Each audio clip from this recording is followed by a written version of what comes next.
Hello everybody and welcome back. My name is Winback, and on the final episode this week for our A through Z playthrough, we are playing the Lich King himself. His name is Arthas. He is definitely one of my favorite tanks in the entire game, and this is going to be one of my rare Storm League games. So if you are interested at all in the draft, leave me a message in the comments because I'm probably not going to talk about it during the video. Here we go. This is a YouTube video. Feel free to like, comment, and subscribe your heart out. And if you want to support the channel, you like the content, feel free to share anywhere that you can. Reddit, Facebook, Twitter, do your stuff. Or not. The team comps today are going to be Imperius, Kael'thas, Brightwing, Alarak, and Arthas versus Varian, Maiev, Li-Ming, Rhaegar, and Diablo. So Diablo, is largely considered better than Arthas in most situations. So the reason that I am so happy picking Arthas into their team is because Maiev has to go in, Diablo has to go in, Varian has to go in, and then to some extent Rhaegar has to go in to follow all of those people. So I'm not super concerned about what the enemy team can do unless they do their combo extremely well, and it doesn't look like that's going to be an issue. Maiev has got to do a lot of damage with her knives, Li-Ming's got to do a lot of damage with her balls, and then the tanks have to stay alive for all of that. So if we just poke with the build, we are going to have an extremely good time against the enemy team.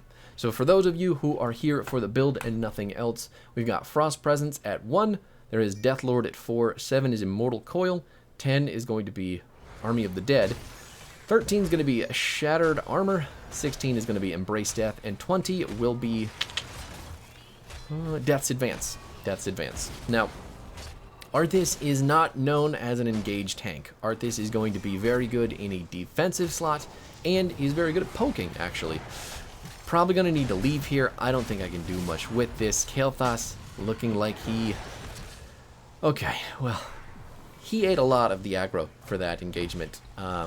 From the Diablo, so luckily I didn't get CC'd and killed, but thank God all we lost was the camp instead of our lives. Also the XP, that's not great. If you are new to Arthas though, his abilities are pretty simple, but our Q is called Death Coil. It is a point and click missile that we are going to launch at a enemy thing.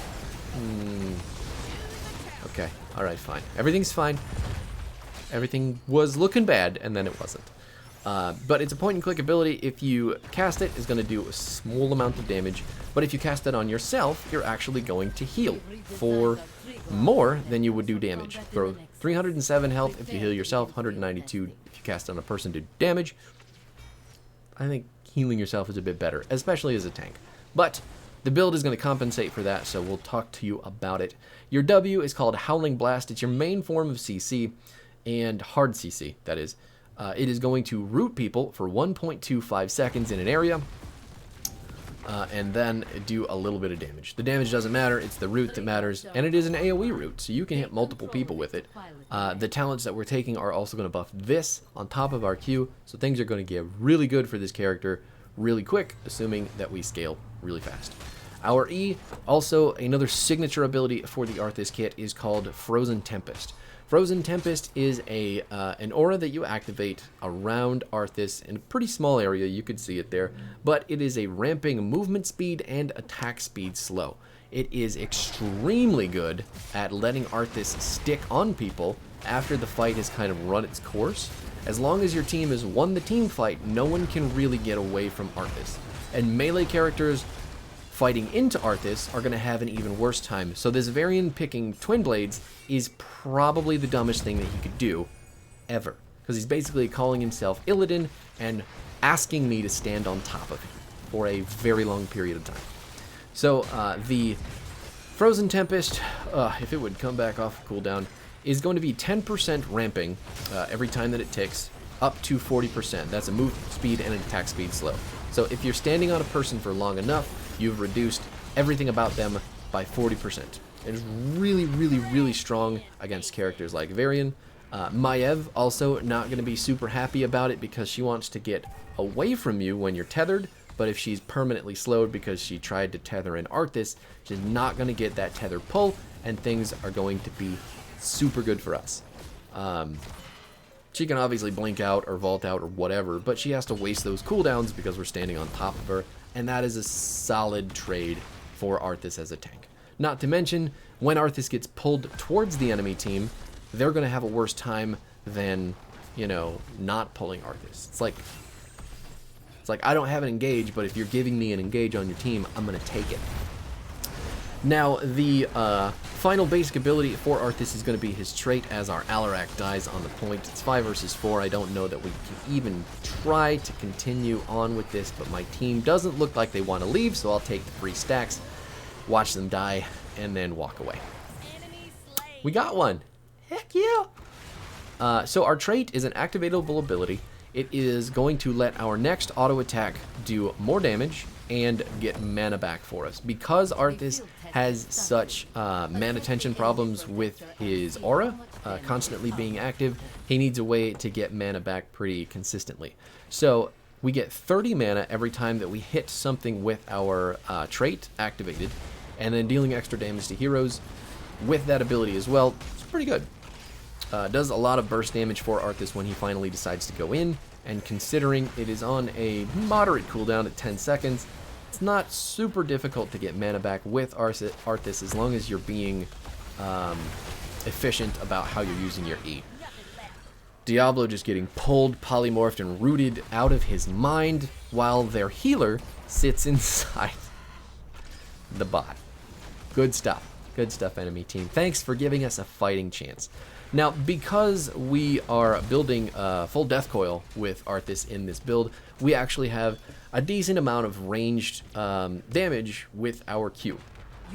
So, well, before we talk about the talents, I guess we need to talk about our ultimate, Army of the Dead. Army of the Dead is basically mandatory for Arthas. There are very few situations where Summon Syndragosa is going to be the better pick. That being said, they do happen. You can pick Cindy and really just rip the snowball on the enemy team if you're very, very far ahead. But Cindy's basically for turning buildings off and letting your siege team siege on buildings, killing buildings early so you can make big on the scaling and ending the game quick. Now, that doesn't happen very often because if Arthas is main tanking, Cindy is going to make him extremely less tanky, and that isn't something that you want. Now, Army of the Damned, yeah, Army of the Dead, same thing, is going to summon a whole bunch of ghouls. Now, these are going to act a little bit like Anubarak's beetles. So the ghouls, there's a lot of them. They are going to block big skill shots, so Ming balls are going to get interrupted by ghouls, yes, and you can eat the ghouls to get a pretty significant chunk of health back for Arthas. So we get 411 health back when we eat a ghoul. And they last 15 seconds and they deal a bit of damage. I don't know how many get summoned, actually. The fact that the number isn't in the ult is a little bit disappointing. Oh my god, I'm slouching again. Okay, alright. Damn it. Really hard to pay attention to where my head's at. Maybe I should just count next time it happens. It's about to come off cooldown, and there's a team fight ready to happen here, so maybe we can figure that out. Okay, alright. Actually, it doesn't look like we're even going to need them. Are we? No.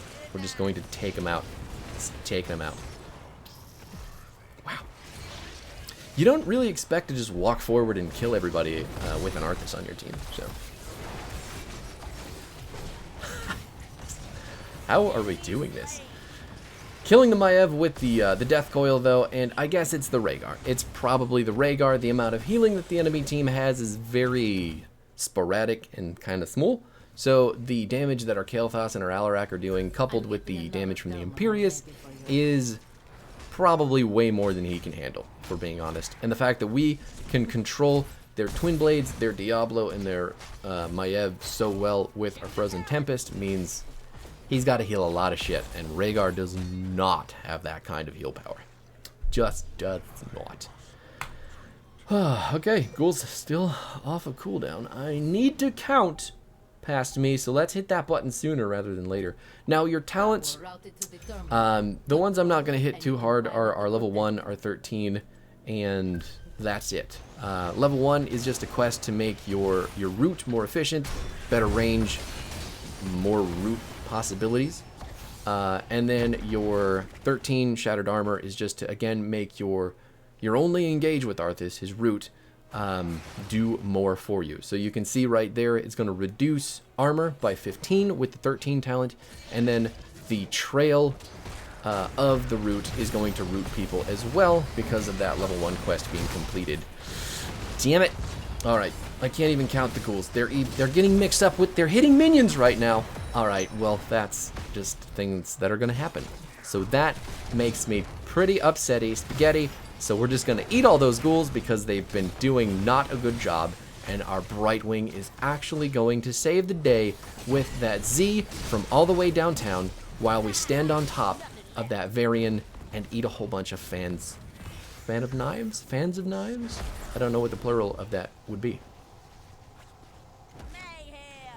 But those are your W talents out of the way. Just take those. They couple best with the Q build, which we can get into right now. So your first Q talent, Death Lord, you're going to increase the range, which is really important for the ability because it's kind of a snub-nosed range. But it's also going to reduce the cooldown by 3 seconds, just baseline. So it's going to take it from a 9-second cooldown to a 6-second cooldown. And that means that you can get more healing out of the ability with the... Ooh, that cleanse from the Rhaegar saved that Diablo so hard. Everybody getting pulled in here by the Maiev. The Brightwing is going to teleport to me, but the Heroic Strike from the Twin Blades reducing some of that healing. Turns out the enemy team isn't really in a position that they want to be, as our Imperius skewers that Varian and the Diablo, making sure that the Varian does not live. Whew. Wow. Sometimes the team fight looks like it's just, and then it goes, and that's just how it is.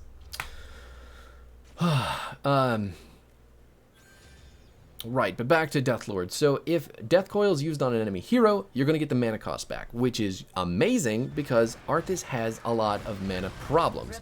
But if you get a free Deathlord or a Death Coil every time that you cast it on a hero, that's free damage, and then later talents are actually going to give you free healing too. So you can just Q out of your mind with Arthas. It's free poke, it's really decent damage, and the cooldown's reduced, and you're getting health, and all this good shit is happening. So definitely, you want Death Lord at 4 with the Q build. And basically anything that has a Q icon on it, you're going to pick that up too. But I'll show you why they synergize so well together and why it is so important to use the ability on cooldown. And that'll basically tell you everything that you need to know.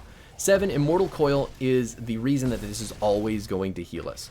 So the healing effect of Death Coil even when used on enemies. So just baseline, we're getting the healing from our Q when we cast it on a bad guy, which is 491 health at level 16. Nuts. Had to cough, my bad. And the added bonus to this is that we're going to get 50% more healing when we cast it on ourselves. So that 491 now comes to, it's around 750 healing when you cast it on yourself. Absolutely deleted with the suplex from the Imperius. But that amount of healing for this build is totally worth giving up Icebound Fortitude because Arthas can keep himself very healthy and doesn't actually have to engage or go in with Icebound Fortitude. Wow, okay, well, we're just on our way out, aren't we? The good news is we have more buildings down than they do. We're ahead in levels. As long as we don't feed right now, we can definitely make sure this game doesn't fall apart. But again, you can give up Icebound Fortitude, which is basically Arthas' best talent for tanking, if you're building Q, and only if you're building Q, I think. You can build Bruiser Arthas. I don't necessarily love it because it's kind of shitty on wave clear, but Bruiser Arthas' auto attack, and that's when you take a rune tap. Ugh. I don't know. Q build is just kind of what I've been doing with this character. Oh my, the tank is saying let's go to their camp because they're probably doing it, and no one is following the tank. Here comes Imperious. He sees it. She's going to dodge our Q. That doesn't mean that the cooldown's going to be any longer, though. We still are going to crush this Diablo. There's the pull. Can we get the root on him as well? Don't even need it. He's going to die before then. Fantastic. Let's get the camp. 2 people dead on the enemy team. No reason not to. We're all here anyway. Thank God they finally come around. Embrace Death is our 16 talent, though, and this is going to cap off the Q build. Embrace Death is going to let Death Coil deal more damage and heal more the lower that our health is, to a maximum of 100%. Now, obviously, healing 100% with the ability means that we're dead, so 99% is the real maximum. But what that means is that the lower that you get with Arthas, the more damage your Q is going to do while you're poking people with it, and the more healing it's going to do while you're poking people with it. So technically, we could be walking forward and eating those Ming balls for dinner, and still just blasting her with our Q, healing through all of it, and knocking her health down too. I think this build is extremely underrated, but what do I know, right? It just feels really strong every time that I pick it. And then the 20 talent to cap things off is going to be Death's Advance. So Death's Advance is going to increase our move speed by 10% baseline, and Frozen Tempest max speed, just pure speed slow, movement speed and attack speed, is going to go from 40% to 60%, which is insane, because Arthas can now chase people forever like an Illidan can, and they can never get away from him. If a melee gets into a scuffle with Arthas, they're basically dead if they're by themselves and your team is around to kill them. Arthas does a lot of damage, he's just not very good at securing kills.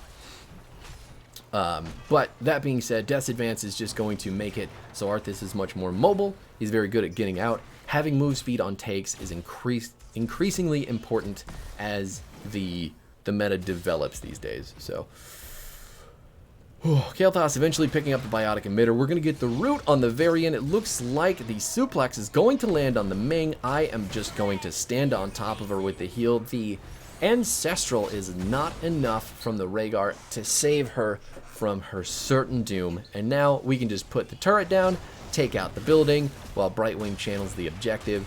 And this is basically a free win. We're 20-19. The enemy team can't do anything to us. We just keep pushing here, buddies. Brightwing's on the point. She can TP in. No reason to go down there and help her. Keep going. We've also got the heal camp. Enemy team's going to trade a top fort for this keep wall. And then once we have the objective pushing down the bottom lane, that should be game, because we don't care about that fort. They're not going to take that keep by any means. And even if they did, the objective plus the death of the keep should mean GG. It should. Hopefully that's the case. Can never tell with my teammates, but it's fine. So I think Brightwing wants to Z in, so she's having people go down. Oh my god, I have got the Brightwing Z and the ghouls, so we can just start eating those bad boys. I'm still tanking tower shots, but we finally dropped the aggro. My ghouls are running towards the baddies. Okay, we're good. We've got 2 left. Just got to chomp those down. We've got about half our health bar. We're still blasting people with our Q, getting some heals, even though it's reduced by the Varian Heroic Strike. That Warden's Cage was not going great for them, but we also aren't getting the channel on the objective. Doesn't even matter. Diablo's going to die. We traded a Diablo for an Imperious, which means that I'm going to go get this channel, get the objective. Hopefully my team doesn't die up there. Looks like Kael'thas is dead. So if we take this, grab it, we can kind of salvage the situation. Leon Large fan. I get it. I know that guy. He's pretty good. So obviously the game is not going to end right now because the enemy team did turn it around, and I can't push with the robot because if I die up there in the robot, even if we get the keep, that's 2 people dead on our team who don't need to be dead, and I don't know what Alarak was doing. I'm in the robot, the healer's in the robot, so both your tank and your healer are not there to save you, and you can never 1 versus 5 on that character if you don't have support. So, I don't know. I'm all shoulders at this point. Oh well. So, regardless of that botched team fight, the Protector still has 45 seconds, and it's just going to sit there, because I don't feel like getting in it. I don't think Brightwing feels like getting in it. And we can just kind of stall this out, get our lanes back, get recovered, let Alarak respawn, maybe lose a mid-fort. Got the Ming with the root on the... It feels good hitting squishies with Howling Blast, it really does. There's no way Diablo comes at us under the fort. No minions. They're just going to keep poking at it and try to kill it, so we can poke them right back with our Death Coil. Maiev is just going to blow her. Oh my god. He's got it. We're both going to get hit by the Apocalypse, though, so the Suplex is not going to be able to secure the kill. Looks like Imperius is actually going to die because we don't have a healer. My god, he lived. Imperius has such a ridiculous amount of healing. I think Ming is going to get away. Alarak is going to take out the Diablo, though, and we're just going to stand on top of these characters who are trying so hard to run from us, and it's not working. It's really not.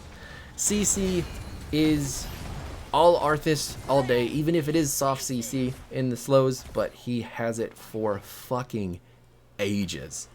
And now that we've killed 2 people and lost 1, I guess we can try to make something else happen on the bottom side of the map. Bottom is obviously our win condition at this point, because once we open up that heap with maybe an objective or a big push with a couple kills, the game's over. Oh my god. Can we catch them? We do. Big root, big pull. Both Ming and Maiev are going to die, and the enemy team has just given us a very clear path to victory. There's all your health back, Imperius. We can just keep walking forward and end this game, because the core itself plus a Rhaegar is not going to be enough. That, and I'm super fucking tanky. Stupid tanky. Oh, I know, I want to kill him too, Imperius, but let's just hit the building. Let's finish the game. I'll be the sensible dad type, unless the enemy team just wants to pad our stats, really. Oh no. I don't know what you're doing there, my friend. Hail Mary played by the Diablo, not going to do anything. The suplex is going to land on the Varian. Can we kill him? Not if the Alarak cannot aim his abilities correctly. There's another Ancestral heal popping off on the Varian. I don't have any mana left at this point, so if we don't start hitting the building, the game is probably going to go badly. Turns out, yours truly is going to finish it off, because I am reliable, I know what I'm doing. Kel'Thas is still making his way down the middle lane. When the rank game is on the line, you hit the building. You hit the building, only the building. Just the building. Please the building. The building.